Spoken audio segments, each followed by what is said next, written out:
இது எல்லா தலைவர்களும் பேசுறப்ப அந்த லீடு கொடுத்துக்கிட்டே இருக்கிறாங்க. இப்போ சி.வி. சண்முகம் வெளிப்படையா இப்படி ஒரு அரேஞ்ச்மெண்ட் இருக்குன்றாங்க. திமுகவில் தீர்மானம் போடுறது முக்கியமானது. எந்த அரேஞ்ச்மெண்ட்டுக்கு நம்ம தயாரா இருக்கணும், அதுக்கு உங்களுக்கு அதிகாரம் தரோம்னு எல்லா இடத்துலையும் டாட் இருக்கு.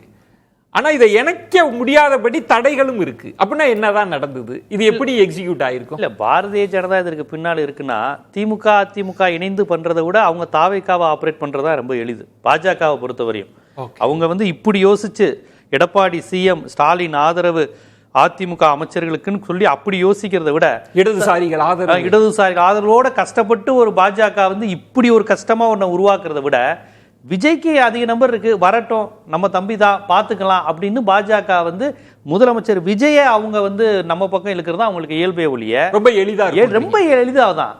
ஏங்க 3 RSS அமைச்சர்கள் அவங்க இதுல இருக்கிறாங்க. வெளிப்படையாக இந்துத்துவா பேசிய சிடி நிர்மல்குமார் அமைச்சராக இருக்கிறாங்க. இந்தி பிஜேபி பேக்ரவுண்ட் உள்ள கீர்த்தனா இந்தியில தான் ஏனைக்கு பேட்டி கொடுத்தவங்க அமைச்சராக இருக்கிறாங்க. வெங்கட்ரமணன் ஒருத்தர் இருக்கிறாரு. ஓப்பனா அமைச்சர் அவங்க கட்சியிலேயே இயல்பாக ஒரு ஆன்டி பெரியார் ஆன்டி திராவிடம் ப்ரோ இந்துத்துவா பேசி அந்த பேக்ரவுண்ட் வந்தவங்க 3 பேர் இருக்கிறாங்க. அந்த கட்சியை பிஜேபி ஆப்ரேட் பண்றது கஷ்டமா?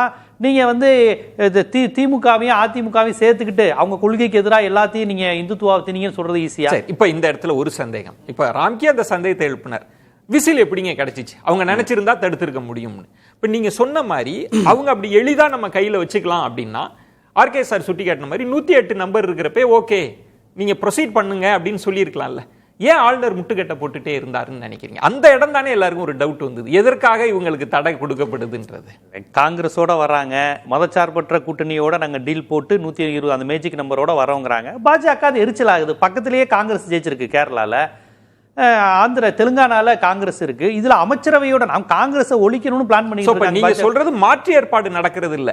விஜய் அவர்களுக்கு ஒரு சமிக்கை, நீங்க ஏன் காங்கிரஸோட அதுக்கான தடையாதான், அதற்கான தடை தான். ஏன்னா பாஜகவுக்கு விஜய் கட்சி தாங்க எளிது. திமுக அதிமுகவை டீல் பண்றது அவ்வளவு எளிது கிடையாது. சி.வி. சண்முகத்தை டீல் பண்றதே பாஜக எளிது கிடையாது. அவரே டக்குன்ட்டு இந்த பிஜேபியால தாங்க தோத்தோம், முஸ்லீம் ஓட்டே வரலன்னு 4 முறைக்கு மேல கூட்டணியில் இருக்கும் போதே பாஜகவை சாடியவர் தான் சி.வி. சண்முகம். சி.வி. சண்முகம் தானே சொல்றாரு. சி.வி. சண்முகத்துக்கு இப்ப எதிரி யாரு? எடப்பாடி ஸ்டாலின் 2 பேருமே எதிரி. தாவேகா பக்கம் நின்னுகிட்டு அவர் இதை சொல்றாரு, இந்த ஸ்டேட்மெண்ட். சரி, அந்த ஒப்பந்தம் நடக்கும்போது சொல்ல வேண்டியதானே. இப்ப ஒரு தாவேகா பக்கம் நிக்கிறவங்க தான் அதை சொல்றாங்க. அப்ப நீங்க மறுக்கிறீங்க பாஜக ஆதரவோடு இப்படி பாஜக அப்படி யோசிக்காது. அதாவது இப்படி நடந்திருக்கு நடக்கலங்கிறத ரொம்ப லாஜிக்கா யோசிப்பாங்க. பாஜகவுக்கு இது ஈஸியா, விஜய் ஆப்ரேட் பண்றது ஈஸியா? அவருக்கு ஆல்ரெடி 108 இருக்கு. அழகா இப்ப 25 பேரை கொண்டு போயிட்டு சபாநாயகரை வச்சுக்கிட்டு அவங்க என்ன இப்ப 2014 அப்புறம் சபாநாயகர் கொரோனா இந்த கான்செப்ட் படி அவங்க தீர்ப்புகள் தந்துட்டு இருக்காங்க. அப்படி இல்லைன்னா இது அப்ப என்னவா புரிந்து கொள்ளப்படணும்? எதுக்காக பாண்டிச்சேரியில அதிமுக எம்எல்ஏக்கள் இருக்கிறாங்க, நம்பரே கிடையாது அதிமுகவுக்கு, 3வது கட்சியா இருக்கிறாங்க. எடப்பாடி அவர்கள் தான் முதல்வர்னு ஏன் எல்லார்ட்டையும் கையெழுத்து வாங்குறாங்க? செம்மலை அவர்கள் நாங்க கிங் மேக்கர் கிடையாது கிங்னு ஏன் சொல்றாங்க? அப்ப இதெல்லாம் எதுக்காக நடக்குது? அப்ப என்ன தகவல் இதெல்லாம் எல்லாரும் செஞ்சுக்கிறாங்க, அதுக்கு எப்படி புரிஞ்சுக்கிறது? விஜயோட கூட்டணி போறது கூட வாய்ப்பு இருக்குல்லங்க. இப்ப ஏன் அது சி.வி. சண்முக பிளவு வரும்போது ஏன் அதிமுக அப்படி கூட யோசிக்காது? எங்க அந்த நேரம் ஒரு தமிழ்நாட்டில் இப்படி ஒரு சூழல் அவ்வளவு எளிதா வரல. எதுக்கு கொடுத்தாலும் மக்கள் முழுசா கொடுத்துருவாங்க. 130 140 கொடுத்துருவாங்க. ஜெயலலிதாவா கலைஞரா ஸ்டாலின். இந்த முறை அப்படி நடந்ததுனால எல்லா கட்சிகளுக்கும் உங்களுக்கு தேவை அந்த நம்பர் தானே. அது A+B சேர்ந்தா என்ன, A+C சேர்ந்தா என்ன அப்படின்னு எல்லா விதத்தையும் யோசிப்பாங்கல்ல. அந்த கணக்கு படி அவங்க யோசிச்சிருக்கலாம், பேசியிருக்கலாம். ரொம்ப சீரியஸா அப்படி போகணும் அது மாதிரி எல்லாம் அந்த மாதிரிலாம் கிடையாது. எனக்கு தெரிஞ்சு யதார்த்தமா நடந்த நிறைய புள்ளிகளை நம்மளா அப்படி சந்தேகப்பட்டு பண்றோம். இதை சமீபத்தில் தாவேகா ஆதரவாளர்களுக்கு என்ன ஆகுதுன்னா, நாங்க வர்றது இந்த 2 திராவிட கட்சிகளுக்கும் பிரிக்கல அப்படிங்கிற அந்த பிரச்சாரம் செய்வதற்கு ரொம்ப வாய்ப்பா அமைஞ்சிருச்சு. இப்ப ரஜினிகாந்த் உண்மையிலேயே 35 ஆண்டுகளாக ஸ்டாலினோட நண்பர் தான். அது ஒன்றும் புதுசு கிடையாது. அவர் உண்மையிலே சொல்றாரு, நான் தோத்து அவரே வெற்றி பெற்ற போது கூட போய் பார்த்ததில்ல, போன்ல தான் வாழ்த்து சொல்வார் யார் வெற்றி பெற்றாலும். இவர் போய் பார்த்துருக்கிறார். அதனால ரஜினிகாந்த் இதை பார்த்தது இவர் தான் அந்த மீடியேட்டரா இருந்தாருங்கிற மாதிரி நம்ம பேச வேண்டிய அவசியம் இல்லை. ஏன்னா ரஜினி எல்லா கட்சிகளுக்கும் செல்ல பிள்ளையா தாங்க இருக்காரு. ரஜினியை யாருமே எதிரியா பார்க்க மாட்டாங்க. ஏன் எடப்பாடி பழனிசாமி ரெட்டலை சின்னம் கிடைச்ச நாளன்னைக்கு பேசும்போது அவர் ரஜினிகாந்த் பேசுறாரு. அப்ப ஜானகி அம்மா பத்தி கூட புகழ்ந்து பேசுறாரு. ஜானகி அணி இப்ப தமிழ்நாட்டிலே கிடையாது, ஆனா அதை கூட ஒரு வார்த்தை புகழ்ந்து பேசுறாரு. சிவாஜி மணிமண்டபம் பார்க்கும்போது ஜானகி அணி ஜெயிச்சிருக்கணும், சிவாஜி ஜெயிச்சிருக்கணும்னு ஜெயலலிதாவுக்கு ஆப்போசிட்டா பேசுறாரு. அப்ப ஜெயலலிதா உயிரோட. இது ஒரு சீரியஸா இல்லாத ஒரு விஷயம் தான்றீங்க. அப்போ பேபி அவர்கள் பேச்சுன்றது எதுக்கு? அவரே மறுத்தும் பேசியிருக்காருல்ல, அப்படி வரலைங்கிறது பேபி மறுக்கிறாரு. இப்போ ஜீவா சொன்ன மாதிரி தான் மறுநாள் இங்க வந்து பேசுற பேபி அவர்கள் அதை மறுக்கிறாங்க, சண்முகம் அவர்கள் மறுக்கிறாங்க.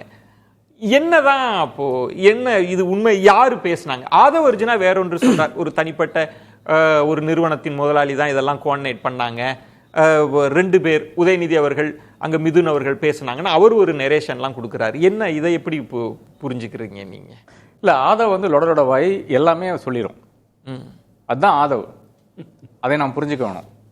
இதெல்லாம் நடந்திருக்கிறதுனால மட்டும்தான் யாதவ் வந்து அதை பேசுறாரு. இதுதான் உண்மை. இப்படி ஒரு மூவ் போச்சு, இப்படி 100% போயிருக்கு. இதுதான் என்னை பொறுத்தவரையில் உண்மையான விஷயமா இருக்கிறது. அது நம்ம ஆதவ கிட்ட வச்சுக்கலாம். ஆதவ் சொன்னது உண்மை ஒண்ணு. ரெண்டாவது வந்து 4ஆம் தேதி சாயங்காலமே வந்து காங்கிரஸ் கட்சி தீர்மானம் பண்ணுது, தாவேக்கோட போயிடலாம் தீர்மானம் பண்ணுது. அங்கதான் பாஜகவுக்கு பெரிய இக்கட்டான சூழ்நிலை.